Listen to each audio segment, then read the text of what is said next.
जय हिंद मेरे सेठ सैनियों और आप सभी का स्वागत है प्रीतम एकेडमी परिवार में। और मैं हूं पंकज कुमार। तो जैसा कि आपको पता होगा कि क्लास 12th का मॉडल पेपर आ चुका है और आज की इस वीडियो पे बात करेंगे क्लास 12th का जो मॉडल पेपर है हिस्ट्री का, यानी कि आर्ट्स के बच्चों का जो हिस्ट्री का सब्जेक्ट है उसके हम लोग फर्स्ट मॉडल सेट पे डिस्कस करेंगे।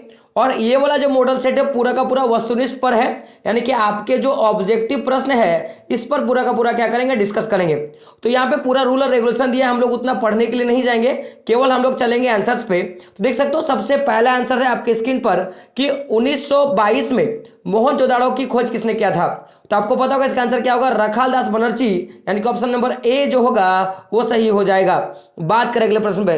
प्रश्न क्या है कि इंडिका की रचना किसने किया। तो इंडिका की रचना मेगास्थनीज के द्वारा किया गया था, तो ऑप्शन नंबर बी जो होगा वो सही हो जाएगा।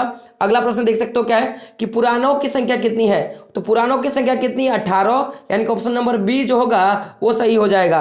अगला प्रश्न देख सकते हो आपका क्या है कि सुलह कुल की नीति का प्रतिपादन भारत में किसने किया था। तो अगर मैं बात करूं नीति का प्रतिपादन तो ये किसके द्वारा किया गया, ये अकबर के द्वारा किया गया। लेकिन अगर बात कीजिए सिद्धांत को दिया किसने था, तो ख्वाजा मोइनुद्दीन चिश्ती के द्वारा क्या किया गया था, इस नीति को दिया गया था। और जिसका प्रतिपादन किसने किया था, अकबर ने किया था। तो ऑप्शन नंबर बी जो होगा वो सही हो जाएगा। अगला प्रश्न देख सकते हो क्या है कि इब्न बतूता ने अपनी यात्रा का विवरण किस भाषा में लिखा है। तो जिसका सही आंसर हो जाएगा वो क्या हो जाएगा, ऑप्शन नंबर डी, यानी कि अरबी भाषा में। किस भाषा में, अरबी भाषा में। और इब्न बतूता के द्वारा जो लिखी गई जो वृतांत उसको क्या बोलेंगे, रिहाला। क्या बोलते हैं, रिहाला। बात करें अगले प्रश्न पर। प्रश्न क्या देख सकते हो क्या है कि दामिने को क्या था। तो दामिनो को क्या है, एक भूभाग है, यानी कि पार्ट ऑफ लैंड, यानी कि ऑप्शन नंबर ए जो होगा वो क्या हो जाएगा, सही हो जाएगा। अगला प्रश्न क्या है देख सकते हो कि रामानंद के शिष्य थे। ऑप्शन क्या है, रेदास, कबीर, धन्ना एवं पीपा, और इनमें से सभी। तो क्या होगा, ऑल ऑफ दीज, यानी कि इनमें से सभी क्या है, रामानंद के शिष्य थे। बात करें अगले प्रश्न पे। प्रश्न क्या देख सकते हो कि 1939 में फॉरवर्ड वॉलक की स्थापना किसने किया था। तो फॉरवर्ड वॉलक की स्थापना सुभाष चंद्र बोस के द्वारा किया गया था। तो ऑप्शन नंबर सी जो होगा वो सही हो जाएगा। बात करें 9वें नंबर प्रश्न पर। तो 9वां नंबर का प्रश्न है आपका, प्रश्न क्या कि जलियांवाला बाग हत्याकांड कब हुआ। तो 1919, यानी कि ऑप्शन नंबर सी जो होगा वो सही हो जाएगा। अगला प्रश्न क्या है कि संथाल विद्रोह का नेता कौन था। संथाल विद्रोह का नेता कौन था। और आपका प्रश्न क्या है, सिद्धू कानू, सेवराम, गोमधर कुंवर और चित्तरंजन सिंह। तो क्या होगा, सिद्धू कानू, यानी कि ऑप्शन नंबर ए जो होगा वो सही हो जाएगा। अगला प्रश्न देख सकते हो क्या है आपका कि बुद्ध के बचपन का नाम क्या था। तो बुद्ध के बचपन का नाम क्या था, सिद्धार्थ, यानी कि ऑप्शन नंबर डी जो होगा वो सही हो जाएगा। अगला प्रश्न देख सकते हो क्या है आपका, प्रश्न है आपका कि बंगाल का विभाजन कब हुआ। तो बंगाल का विभाजन कब हुआ था, 1905 में, यानी कि ऑप्शन नंबर बी जो होगा वो सही हो जाएगा। बात करें अगले प्रश्न पर। तो अगला प्रश्न आपका देख सकते हो क्या है आपका कि मुस्लिम लीग द्वारा मुक्ति दिवस कब मनाया गया। मुस्लिम लीग द्वारा मुक्ति दिवस कब मनाया गया। तो इसका जो सही आंसर हो जाएगा ऑप्शन नंबर डी, यानी कि 22 दिसंबर 1939 इसका सही आंसर हो जाएगा।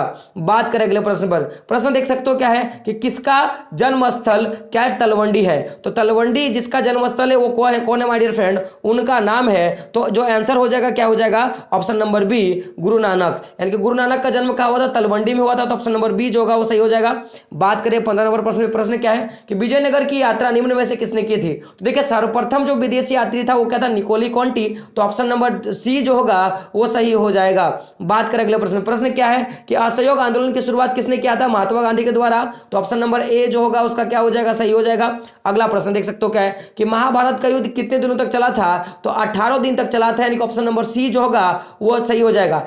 कहां पे चला था, आपको ये क्या करना है, कमेंट बॉक्स में बताना है। क्या बताना है कि महाभारत का युद्ध किस क्षेत्र पे हुआ था, आपको उस क्षेत्र का क्या करना है, नाम बताना है। बात करें अगले प्रश्न पे। प्रश्न क्या देख सकते हो कि किस मुगल शासक ने हिंदुओं पर से जजिया कर को हटाया था। किस मुगल शासक ने हिंदुओं पर से जजिया कर को हटाया था। तो क्या है, अकबर क्या होगा, इसका सही आंसर हो जाएगा। और माय डियर फ्रेंड कब हटाया था, तो 450 ईस्वी में हटाया था। और इसका सही आंसर क्या हो जाएगा, अकबर। ऑप्शन नंबर बी जो होगा सही हो जाएगा। अगला प्रश्न क्या है कि बीजक में किसका उपदेश संग्रहित है। तो बीजक में किसका उपदेश संग्रहित है, तो ये क्या है, गुरु नानक का। तो ऑप्शन नंबर बी जो होगा क्या हो जाएगा, सही हो जाएगा। अगला प्रश्न क्या देख सकते हो, बुलंद दरवाजा कहां स्थित है। तो बुलंद दरवाजा फतेहपुर सिकरी में क्या है आपका क्या है सिचुएटेड है। तो ऑप्शन नंबर ए जो होगा वो क्या हो जाएगा, सही हो जाएगा। अगला प्रश्न क्या देख सकते हो कि भारतीय राष्ट्रीय कांग्रेस का स्थापना कब हुआ था, 1885, यानी ऑप्शन नंबर बी जो होगा वो सही हो जाएगा। अगला प्रश्न देख सकते हो क्या है आपका कि संताल संथाल विद्रोह किस वर्ष हुआ था? तो संथाल विद्रोह 1855 में हुआ था। तो ऑप्शन नंबर सी जो होगा वो सही हो जाएगा।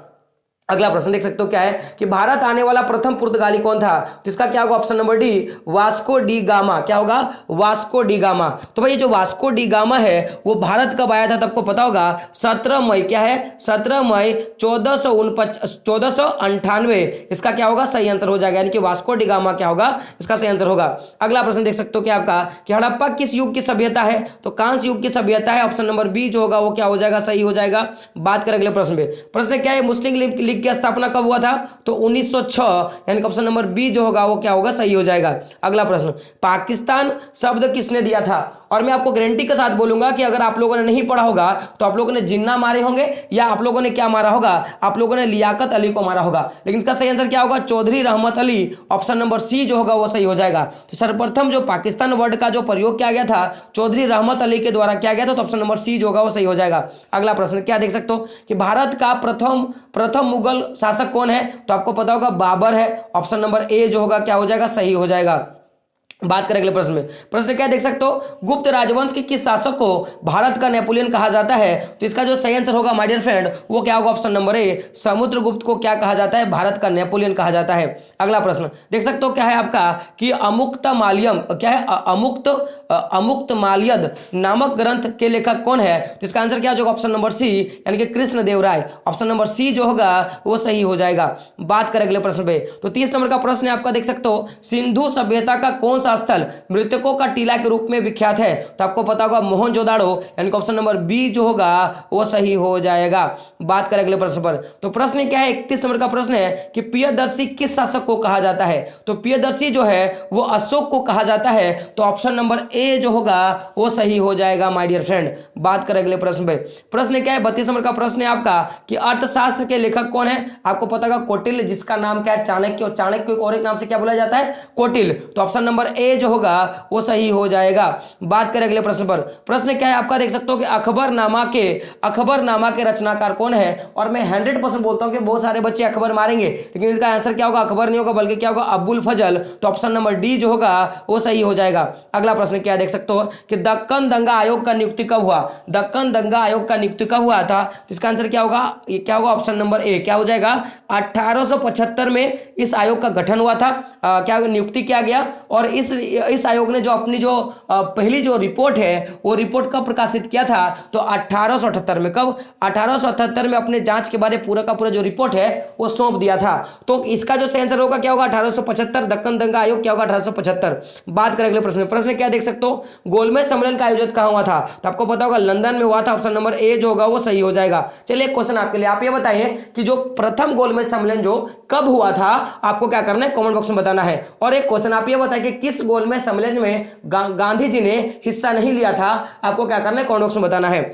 बात करना अगले प्रश्न में। प्रश्न क्या है कि फोर्ट विलियम की स्थापना कहां हुई थी? तो फोर्ट विलियम की स्थापना कलकत्ता में हुआ था। कहां पे हुआ था? कलकत्ता में। अगर मैं पूरा डेट का बात करूं तो पूरा डेट आपका क्या हो जाएगा? पूरा डेट क्या हो जाएगा? 10 जुलाई 1800 क्या हो जाएगा? 10 जुलाई 1800 में क्या किया था कि फोर्ट विलियम का स्थापना किया गया था। बात करें अगले प्रश्न पे। प्रश्न क्या देख सकते हो कि 16 महाजनपदों में सबसे शक्तिशाली महाजनपद कौन था? तो मगध इसका आंसर हो जाएगा, यानी ऑप्शन नंबर डी जो होगा इसका सही हो जाएगा। अगला प्रश्न देख सकते हो कि 1857 की क्रांति कब आरंभ हुआ था? तो 1857 की जो क्रांति है उसकी शुरुआत जो है माय डियर फ्रेंड वो ऑप्शन नंबर ए, यानी कि 10 मई 1857 को हुआ था। शुरुआत के स्थान का बात करूं तो क्या होगा? मेरठ क्या होगा? इसका सही आंसर हो जाएगा। बात करें अगले प्रश्न में। प्रश्न क्या है कि दक्षिण अफ्रीका से महात्मा गांधी वापस कब आए थे? तो इसका आंसर क्या हो जाएगा? 1915, यानी कि ऑप्शन नंबर सी जो होगा वो सही हो जाएगा। अगला प्रश्न देख सकते हो, लास्ट और अंतिम प्रश्न है आपका कि दिल्ली चलो का नारा किसने दिया था? तो आपको पता होगा कि दिल्ली चलो का जो नारा है वो सुभाष चंद्र बोस के द्वारा 1944 में दिया गया था। कब? 1944 में दिया गया था।